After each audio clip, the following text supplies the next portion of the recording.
Okay, if you want to be a faster runner and get injured less, which of course means becoming a faster runner, we've got to look after this part of our body. And it's so simple and fast to do, and you will feel it feeding into your running, making you a stronger, more robust, but also a faster runner within no time. This made a huge difference to my running game. And once I spent the 10-12 minutes it takes to look after this area, my times got quicker. And not only did my times get quicker, I had a major breakthrough. As runners, we spend a lot of time thinking about volume, mileage, faster running, longer running. And if we think about strength, it's often the big power muscles, the glutes, the hamstrings. But we completely ignore the one thing that connects you to the ground, your feet. And if they are the weak point, everything above is built on a weak foundation and will pay the price. I'm gonna show you 4 simple, easy to do exercises that can be done anywhere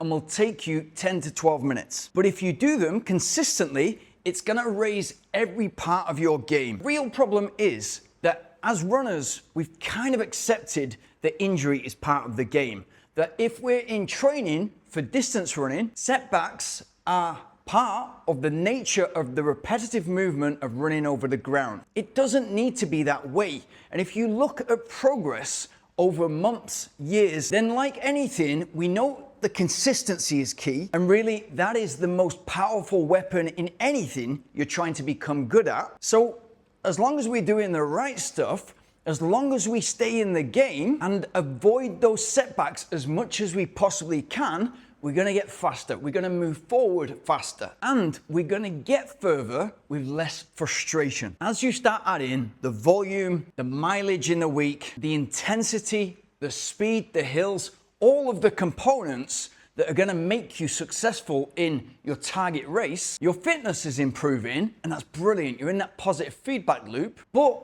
your cardiovascular system and those physiological adaptations are gonna happen much quicker than the strengthening of the tendons, the ligaments. And that's why you hear every time I add fast work, I break down. Every time I do that type of interval session, I get injured. It's because the foundation is not solid enough. And not even is it that, strength is an afterthought. Just like a car, the engine is getting bigger, but we're not doing anything to solidify the chassis. And if we don't look after the feet, what does that look like in the form of injury? Plantar fasciitis, not nice, frustrating, difficult to fix, ongoing issues. Worse than that, metatarsal stress reactions. You don't want to get a stress fracture in your foot. Not only will it stop you from training, it's going to stop you from living your life as you do. And then we've got tibialis, posterior overload, problems with the calf, the gastroc muscle, the soleus especially, and the relationship to the Achilles. We also have that ankle instability, and that can be peroneal issues. You're rolling your ankle very easily just because you're not strong where it counts most. And this leads to weeks off,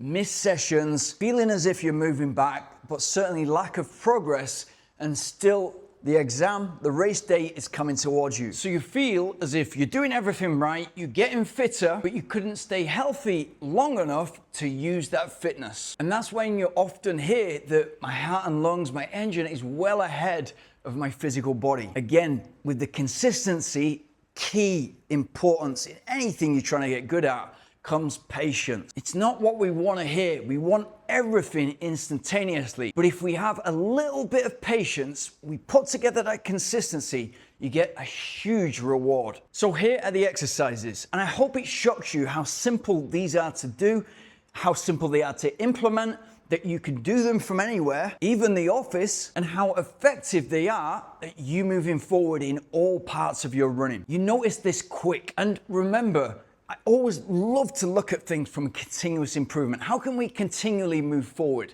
The Kaizen mindset. And so if you look at it from a physics and a force perspective, the faster you get, the stronger you want those foundations, the stronger you want your feet. Think about your recovery run, how that feels for your feet versus Usain Bolt running at 30 kilometers plus an hour and the force he's generating through those feet through the ground. Curls. This is going to build strength and control in the small muscles of the foot to create a stronger, more stable base for running. You're improving arch support and load distribution, enhancing toe engagement during push-off, and developing forefoot control and proprioception. Just keep your heel planted and foot stable, move slow and controlled, no aggressive gripping, and pull the surface towards you, not just scrunching randomly. Start as I did, without a towel, and then progress on. Short foot or arch raise. We're strengthening the intrinsic foot muscles to improve arch stability and create a solid platform for force transfer. We're improving arch stiffness and control under load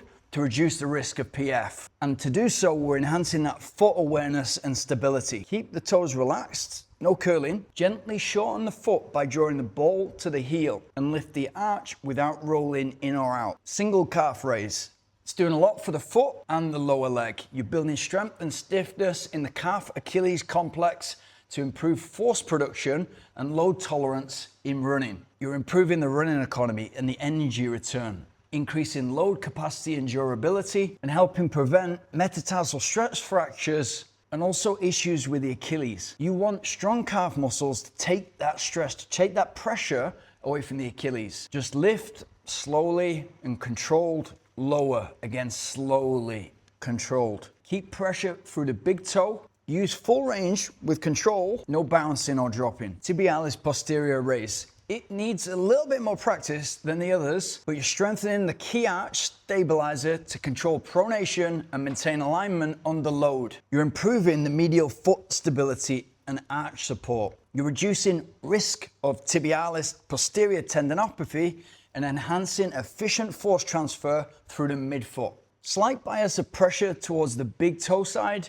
Keep the arch lifted throughout. Stay controlled, no collapsing or rolling inward. This is gonna take you 10 to 12 minutes total. So it's criminal if you're really serious about your running and you're not doing this kind of thing. So how do we do this? What is the order, the best order to do those exercises in? When do we do this work during the training week, and how frequently? Start with toe curls, move on to the short foot activation for control, and then you've got the calf raises for strength, and then the tib posterior for stability. It's a very efficient, quick way to make you a better runner. So how is this going to make me a faster runner? It's way more powerful than you think. We often simplify strength to be power for performance, that longer stride length, and making us more robust, preventative maintenance so that we're injured less and move forward more. But what we underestimate with strength is two key components of performance. What gets all the limelight in distance running, especially half marathon and marathon running,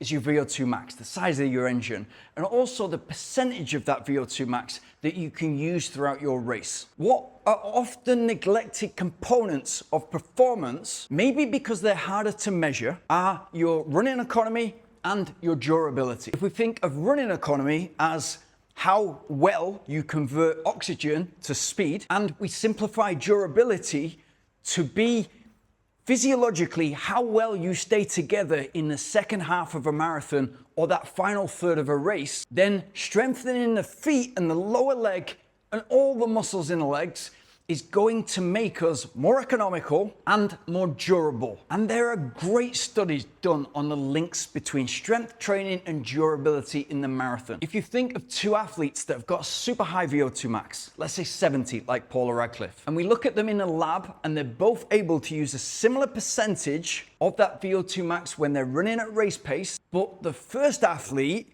is much more economical and much more durable. Their performance in the marathon, especially in the final third or the final quarter, is going to be remarkably different. So how could we ever neglect strength? How could it ever be an afterthought? I will soon link a video of exactly the progressions that I would make from those initial 4 exercises for strengthening the feet, so you're getting even more pace and performance from a tiny amount of time.